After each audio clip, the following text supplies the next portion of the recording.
ఆ సర్కారీ స్కూల్లో టీచర్ ఒకరే, స్టూడెంట్ కూడా ఒకరే. ఆ ఒక్క స్టూడెంట్ కూడా స్కూల్ బంద్ చేస్తే ఆ స్కూల్ ఎత్తేస్తారేమోననే బెంగ ఆ స్టూడెంట్ది. అందుకే ఒక్కతే ఉన్నా స్కూల్కు వెళ్లేది. అయితే ఆ స్కూల్ను తీసేయాలని అప్పుడు అధికారులు నిర్ణయించారు. దీనిపై V6లో కథనం ప్రసారమైంది. తర్వాత అధికారులు తమ నిర్ణయాన్ని వెనక్కి తీసుకున్నారు. ఇప్పుడు మళ్లీ విద్యా సంవత్సరం మొదలు కాబోతోంది. దీంతో ఆ స్కూల్ను రెనోవేట్ చేయడమే కాకుండా ఆ స్టూడెంట్నే బ్రాండ్ అంబాసిడర్గా మార్చారు. అక్కడ చదువుతున్న కీర్తన ఫోటోను స్కూల్ వాల్స్ కు పెయింటింగ్ వేయించారు. సర్కార్ స్కూల్ గ్రామంలో ఉండాల్సిన ఆవశ్యకతపై గ్రామస్తుల్లో అవగాహన కల్పించారు. బడిబాటలో భాగంగా పేరెంట్స్ కు నచ్చజెప్పారు. ఇప్పుడు ఆ స్కూల్లో చేరడానికి విద్యార్థులు ఇంట్రెస్ట్ గా ఉన్నారు. మరిన్ని డీటెయిల్స్ ఖమ్మం జిల్లా నారపునేనిపల్లి నుంచి కదీర్ అందిస్తారు. చదువు ఉంటే చరిత్రను లిఖించవచ్చు. డాక్టర్ బిఆర్ అంబేద్కర్ అనేక సందర్భాల్లో చదువుకున్న ప్రత్యేకతను, చదువుకున్న విలువను అనేక సార్లు వివరించడం జరిగింది. అదేవిధంగా V6 ఆధ్వర్యంలో ఖమ్మం జిల్లా వైరా మండలం నారపునేనిపల్లిలో అప్పర్ ప్రైమరీ స్కూల్లో ఒక్కరే పాప చదువుతున్నారు, 4వ తరగతి. ఆ పాప ఒక్కరే ఉండటం కారణంగా స్కూల్ని మూసివేయబడుతుంది అని చెప్పేసి అధికారులు చెబుతున్న క్రమంలో V6 బృందం ఇక్కడికి వచ్చింది. వచ్చిన తర్వాత ఒక్కరే పాప చదువుకుంటున్నా కానీ ఆ స్కూల్ని మూసివేయకూడదు, ఇక్కడ పాప చదువుకుంటే అనేక మంది ఇక్కడ విద్యను కొనసాగించే అవకాశం ఉంటుందని చెప్పేసి కథనాన్ని ప్రచురితం చేసింది. దాన్ని గమనించిన అధికారులు, జిల్లా కలెక్టర్, అప్పుడున్న DO అందరు స్పందించి స్కూల్ని కొనసాగించడంతో పాటు ఇక్కడ అనేక రకాల మరమ్మతులు చేయించాలి, స్కూల్ని మళ్ళీ పూర్వవైభవం వచ్చేటట్లు చేయాలని చెప్పేసి ఇక్కడ అనేక రకాల చర్యలు కూడా చేపడతా ఉన్నారు. ఇప్పుడు ప్రస్తుతం చూడొచ్చు, ఎవరైతే పాప కీర్తన ఒక్కరే స్కూల్లో ఉన్నారో ఆ పాప యొక్క ఫోటోని ఇక్కడ బ్రాండ్ అంబాసిడర్గా పెట్టి ఆ పాప ఫోటోతోనే ఇక్కడ వీళ్ళు ప్రచారం చేస్తున్న పరిస్థితి. మొత్తం స్కూల్ని కలర్ఫుల్గా మార్చడంతో పాటుగా అన్ని రకాల సౌకర్యాలను కూడా ఇక్కడ ఏర్పాటు చేశారు. ప్రత్యేక శ్రద్ధ పెట్టి స్కూల్ని మూసివేయకూడదు. అనేక మంది విద్యార్థులు చుట్టుపక్కల ప్రాంతాల నుంచి వచ్చి విద్యను కొనసాగించాలి. స్కూల్లో సౌకర్యాలు లేకపోవటం వల్లనే, అందంగా లేకపోవటం వల్లనే రకరకాల పెయింటింగ్తో ప్రైవేట్ స్కూల్స్ ఆకర్షించుకుంటున్నాయి. కాబట్టి ఎక్కువ మంది ప్రైవేట్ స్కూల్స్ వైపు మక్కువ చూపుతున్నారని చెప్పేసి భావించిన ప్రభుత్వ యంత్రాంగం ఇప్పుడు కదలిక వాళ్ళలో వచ్చింది. దీనికి ఫెన్సింగ్ ఏర్పాటు చేశారు. దాంతో పాటుగా అన్ని రకాల సౌకర్యాలు ప్రైవేట్ స్కూళ్లకు ధీటుగా ఉండేటట్టుగా ఇక్కడ పెయింటింగ్స్ కానివ్వండి, క్లాస్ రూమ్స్, అన్ని రకాల సౌకర్యాలు కల్పించి విద్యార్థులు ఇక్కడ చదువుకునేటట్లుగా ఆకర్షిస్తూ ఉన్నారు. దీనికి సంబంధించి ఆ పాప ఫీలింగ్ ఎలా ఉంది, ఇక్కడ చదువును బోధిస్తున్న టీచర్ ఏం చెప్తారు, ఇక్కడ MO మండలానికి సంబంధించిన MO ఇలా ఎన్ని నిధులు ఖర్చు పెడుతున్నారు అనేది వారితో మనం మాట్లాడి తెలుసుకునే ప్రయత్నం చేద్దాం. ప్రధానంగా ఈ నారపునేనిపల్లిలో ఉన్న స్కూల్ని మూసివేయాలి అనుకుంటున్న క్రమంలో V6లో పబ్లిష్ అయిన కథనాన్ని చూసి అధికారులు స్పందించారు. దానిపైన ఈరోజు చర్యలు తీసుకుంటున్నారు. మళ్ళీ పూర్వ వైభవం వచ్చేలాగా దీన్ని తీర్చిదిద్దుతున్నారు. దీనికి ఎంత నిధులు ఖర్చు పెడుతున్నారు? ముందుగా V6 వారికి ధన్యవాదాలు తెలియజేస్తున్నాం సార్. మీరు ఆ రోజు మాకు జరుగుతున్నటువంటి పరిస్థితులను గమనించి స్పందించి ఈ రకంగా మీరు లైవ్లో ఇవ్వటం వలన గ్రామస్తుల సహకారంతో ఆ తర్వాత అధికారులు దీన్ని తెలియజేయటం జరిగింది.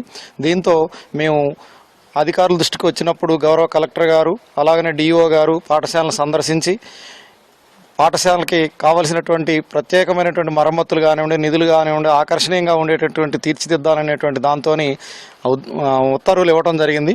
ఇందులో భాగంగా గ్రామస్తులు ప్రథమంగా మమ్మల్ని అడిగినటువంటిది ఏంటంటే, కోతులు బెడద ఎక్కువగా ఉంది కాబట్టి పాఠశాలకి రావాలంటే మా పిల్లలకి కాస్త భయం ఉందని చెప్పడం జరిగింది. దాంతో గౌరవ అడిషనల్ కలెక్టర్ గారు ప్రత్యేకంగా శ్రద్ధ తీసుకొని పాఠశాల మొత్తానికి కూడా సోలార్ ఫెన్సింగ్ ఏర్పాటు చేయడం జరిగింది, 1.5 లక్ష ఖర్చు పెట్టి.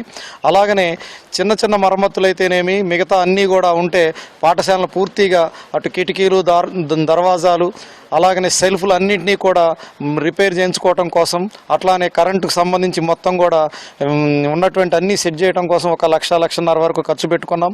అట్లానే బాత్రూమ్స్, అట్లానే టాయిలెట్స్కి సంబంధించి రన్నింగ్ వాటర్ ఫెసిలిటీస్, అట్లానే బ్యాటరీ ట్యాప్స్ కోసం కూడా 1 లక్ష వరకు ఖర్చు చేసుకున్నాం. అలాగనే ఈ మాకున్నటువంటి గ్రౌండ్ను మొత్తం కూడా రిపేర్ చేయడం కోసం గౌరవ MPDO గారు, MPO గారు కూడా దాన్ని ప్రత్యేకంగా శ్రద్ధ తీసుకొని మంచిగా ఇవాళ ఆకర్షణీయంగా తీర్చిదిద్దటం జరిగింది. దీనికి తోడుగా మరి ఇక్కడ ఉన్నటువంటి పిల్లలందరికీ కూడా పాఠశాల తరగతి గదులు కానివ్వండి, లోపలికి ఎంటర్ అయిన తర్వాత ఆహ్లాదకరంగా ఉండాలనే ఉద్దేశంతో ప్రహరీలకు కానివ్వండి, క్లాస్ రూమ్లో కానివ్వండి మొత్తం కూడా చదువుకు ఉపయోగపడేటువంటి రకరకాలైనటువంటి సైన్స్ సంబంధించి కానివ్వండి, మ్యాథ్స్కి సంబంధించి కానివ్వండి, అలాగనే ఆహ్లాదకరమైనటువంటి బొమ్మల్ని ఇవాళ గోడల మీద చిత్రీకరించి పిల్లలకి మంచి విద్యను అందించాలనేటువంటి కాన్సెప్ట్తోని తీసుకురావడం జరిగింది. మొత్తంగా మీరు ఒక్కళ్ళే ఉండేవాళ్ళు, పాప కూడా ఒక్కరే ఉండేవాళ్ళు. ఆ సమయంలో మీరు పడుతున్న ఇబ్బంది ఎలా ఉంది? ఈరోజు స్కూల్ వాతావరణం చూస్తే స్కూల్కి ఎంతమంది పిల్లలు వస్తా అని చెప్పేసి మీకు హామీ ఇచ్చారు. ఇప్పుడు ఎలా ఉంది ఇక్కడ వాతావరణం? ఎందుకంటే నేను మొదట్లో ఇది సెన్సేషన్ చేసి వదిలేస్తారు అని అనుకున్నాను, కానీ కాదు, దీన్ని ఒక మెషిన్ లాగా తీసుకొని ముందుకు తీసుకెళ్లారని అందుకు సంబంధించి నేను మీకు తప్పనిసరిగా థ్యాంక్స్ చెప్పాలి V6 ఛానల్కి. Thank you. తర్వాత కలెక్టర్ గారు ఈ పాఠశాలకి ఏం కావాలో అన్ని రకాల వసతులు కల్పించడం అనేది వారికి కూడా థ్యాంక్స్ చెప్పాలి. ముఖ్యంగా శ్రీజ గారు, మేడం అడిషనల్ కలెక్టర్ శ్రీజ గారు యుద్ధ ప్రాతిపదికన ఈ స్కూల్కి ఏమేం కావాలి నిమిషాల్లో అన్నిటినీ ప్రొవైడ్ చేస్తూ అధికారుల యంత్రాంగం మొత్తం మా నారపనేనిపల్లి స్కూల్ చుట్టూ తిరిగేటట్టు ప్రతి నిమిషం ఫోన్ల ద్వారా కావచ్చు, లేకపోతే అధికారులు కావచ్చు, అందరూ వచ్చి ఈ స్కూల్కి ఏమేం కావాలో అన్ని వసతులను ఏర్పాటు చేయడం జరిగింది సార్. మొన్న కలెక్టర్ గారు వచ్చినప్పుడు కూడా ఒక మాట అన్నారు, మాకు ఒక 20 మంది పిల్లల్ని తీసుకురండి, మీకు ఏం కావాలో, మీ ఊరికి ఏం కావాలో మేము అవన్నీ చేసి పెడతామని చెప్పారు. స్వయంగా కలెక్టర్ గారే హామీ ఇవ్వడం జరిగింది సార్. మాకు ఈసారి ఒక 12 మంది పిల్లలు ఖచ్చితంగా వచ్చే అవకాశం ఉంది. ఇంకా రావడానికి మేము కృషి చేస్తున్నామండి. గవర్నమెంట్ ఎన్నో పథకాలు ప్రవేశపెడుతుంది సార్.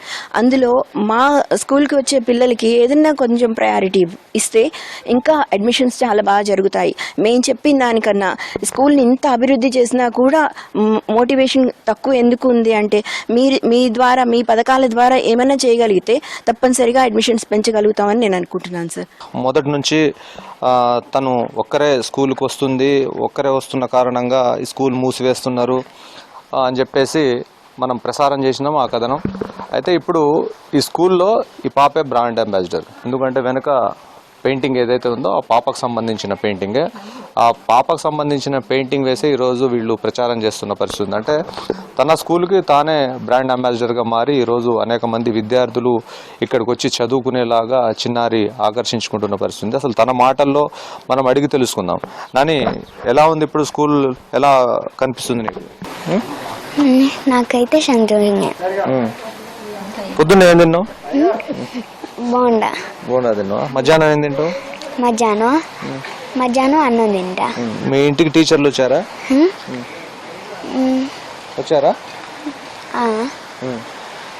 10 మంది. మొత్తంగా ఒక తండ్రి అతను బిడ్డను చదివించుకోవాలి, తనకు దూరంగా ఉండకూడదు అని చెప్పేసి అతను కలగన్నారు. ఆ విధంగానే దానికోసం ఒక పోరాటం లాగా చేశారు. మేము వచ్చినప్పుడు మీరు అనేక రకాల అసహనానికి కూడా గురయ్యారు. ఈ స్కూల్ని చాలా అందంగా తీర్చిదిద్దుతూ ఉన్నారు, అనేక రకాల ప్రచారం చేస్తున్నారు. మీ పాప ఫోటోను కూడా ఈరోజు పెయింటింగ్ లాగా మార్చి వాళ్ళు మీ పాపని బ్రాండ్ అంబాసిడర్గా చేశారు. మీకు ఈ ఊరి గ్రామస్తుడిగా, ఒక సగటు భారతీయ పౌరుడిగా మీకేమనిపిస్తుంది? ముందు గవర్నమెంట్కి ధన్యవాదాలండి. చాలా చక్కగా కూడా ఈ స్కూల్ని ఇంత డెవలప్మెంట్ చేశారు. అలాగే మన డిస్ట్రిక్ట్ కలెక్టర్ గారు మెయిన్ దీన్ని ప్రెస్టేజ్కి తీసుకున్నారు. తర్వాత అడిషనల్ కలెక్టర్ గారిని వెంటనే పంపించి స్కూళ్ళు సెలవులు ఇవ్వగానే ఈ పనులన్నీ మొదలుపెట్టేసి కరెక్ట్గా ఒక 2 నెలల్లో కంప్లీట్ చేశారు. ఇది సోలార్ కానీ, తర్వాత ఈ స్కూల్ మొత్తం పెయింట్లు కానీ మొత్తం చాలా చక్కగా చేశారు. అది కాకుండా ముందు టీవీ మన ఛానల్ వాళ్ళు చాలా ముందు రెస్పాండ్ అయ్యి సోషల్ మీడియాలో దీన్ని ఇంత స్ప్రెడ్ చేయటం వలన ఈ యొక్క కార్యక్రమం ఇంత ముందుకు పోవడానికి పాపని చాలా చక్కగా చూస్తున్నారు. ఊళ్ళో కూడా మేము చాలాసార్లు స్కూల్లోకి వెళ్ళాం. ఎంఈఓ గారు చాలామంది, ఈ ప్రతి గవర్నమెంట్ ఆఫీసర్ కూడా మా స్కూల్ గురించి చాలా కష్టపడ్డారండి. నాకు కూడా చాలా సంతోషంగా అనిపిస్తుంది. జిల్లాలో ఎక్కడైనా మారుమూల గ్రామాల్లో ఉన్న స్కూల్స్ అన్నీ ఇలా మూలన పడిపోయి అవి పురాతన స్కూల్స్ లాగా ఏదైతే ఉంటాయో వాళ్ళని మళ్ళీ రీమోల్డింగ్ చేసి ఇదే విధంగా పిల్లల్ని ఆకర్షించుకునే విధంగా ప్రయత్నం చేయాలని చెప్పేసి అటు విద్యాశాఖను, అటు ప్రభుత్వాన్ని, ఇక్కడ ఉన్న ప్రజానికం కోరుతా ఉంది. వీడియో జర్నలిస్ట్ హర్షత్తో కదీర్, V6 న్యూస్, నారపనేనిపల్లి.